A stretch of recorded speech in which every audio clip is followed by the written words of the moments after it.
Kenapa intercom ni dinamakan V50 Ultra? Ada sebab dia, geng. Sebab intercom ni boleh sambung sehingga 50 rider. Tak percaya? Jom check it out.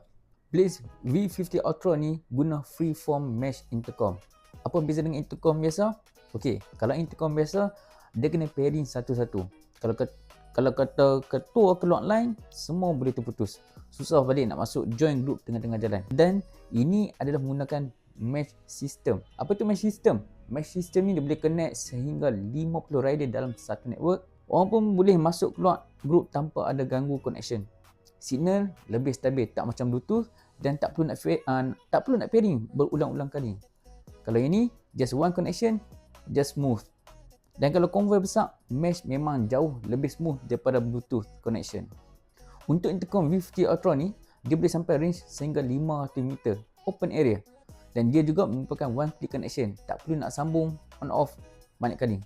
Noise reduction, angin kuat pun boleh dengar suara masih clear. Dan dia ada IP67 waterproof, hujan pun tak payah nak risau.